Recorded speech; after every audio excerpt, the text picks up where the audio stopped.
जंगल के बीचों बीच एक खुला मैदान था और उसके बीच खड़ा था एक विशाल, काला, मुड़ा तुड़ा पेड़। कोई नहीं जानता था कि वो किस किस्म का पेड़ था। न बरगद, न पीपल, न नीम। उसकी छाल जली हुई चमड़ी जैसी लगती थी। जड़ें जमीन से बाहर सांपों की तरह फैली रहती।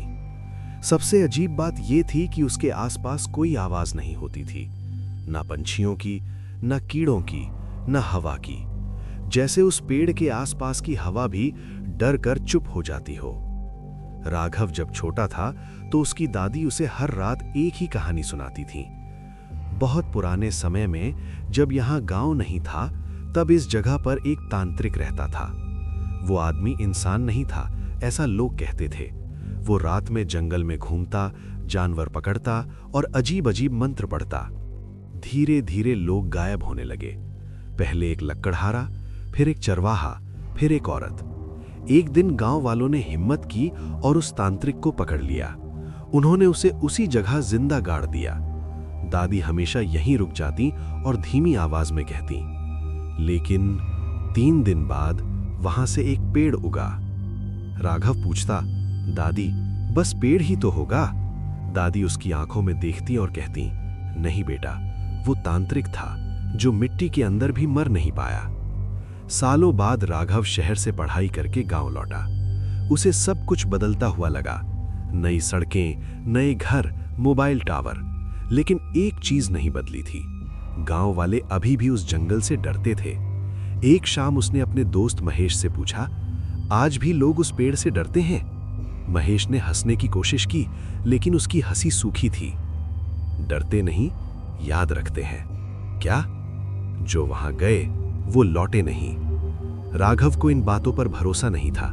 उस रात उसने तय किया वो खुद जाकर देखेगा। मोबाइल, टॉर्च और बाइक लेकर वो नदी पार कर गया। जैसे ही वो जंगल में पहुंचा, उसे कुछ अजीब लगा। हवा थी, लेकिन पत्ते नहीं हिल रहे थे, जैसे हवा सिर्फ उसे छू रही हो। जब वो मैदान में पहुंचा, उसने पहली बार उस पेड़ को देखा। वो सच में अजीब था। तना टेढ़ा मेढ़ा, जैसे दर्द में मुड़ा हो। जटाएं जमीन में धंसी नहीं थीं, बल्कि ऊपर उठी हुई थीं, जैसे कुछ पकड़ना चाहती हो। राघव ने टॉर्च की रोशनी तने पर डाली और वहीं उसका दिल धड़कना भूल गया। तने पर एक चेहरा था, आंखें बंद, मुंह खुला, जैसे कोई चीखते चीखते पत्थर बन गया हो। राघव ने खुद को समझाया, ये बस पेड़ की बनावट है। लेकिन तभी टक टक, जैसे कोई अंदर से खटखटा रहा हो। राघव का गला सूख गया। फिर आवाज आई, बहुत धीमी, बहुत गहरी। पानी। उसने चारों तरफ देखा, कोई नहीं था। आवाज फिर आई, बहुत प्यास। अब आवाज तने के अंदर से आ रही थी। अचानक तने की छाल हिली। धीरे धीरे एक दरार बनी और उस दरार के अंदर काला अंधेरा नहीं था। वहां अंदर हड्डियां दिख रही थीं, जैसे पेड़ के अंदर पूरी कब्र भरी हो। और उसी अंधेरे में 2 आंखें खुली, सीधे राघव की तरफ। आंखों के साथ एक चेहरा बाहर निकला, वही चेहरा जो उसने बचपन में दादी की कहानी में सुना था। सूखी चमड़ी, लंबे दांत और होठों पर मिट्टी। उसने मुस्कुराकर कहा, तुम लोग मुझे गाड़ सकते हो, लेकिन भूख को नहीं। राघव भागना चाहता था, लेकिन उसके पैरों के पास की मिट्टी हिली। जड़ें बाहर आईं, ठंडी, गीली और जिंदा।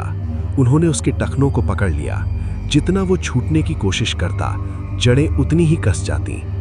तभी उसने देखा, पेड़ के तने पर दर्जनों चेहरे उभर आए थे। सबके मुंह खुले थे, सब एक साथ फुसफुसा रहे थे, मत भाग, हमारे साथ रह।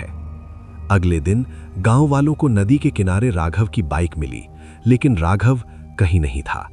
उस रात जंगल में वही पेड़ खड़ा था, लेकिन अब तने पर एक नया चेहरा था, आंखें बंद, मुंह खुला। और जब आधी रात हुई तो उसने धीरे से आंखें खोल दी।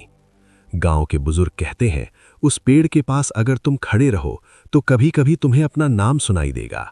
अगर तुमने जवाब दे दिया तो अगली सुबह पेड़ पर एक नया चेहरा होगा और गांव में एक आदमी कम।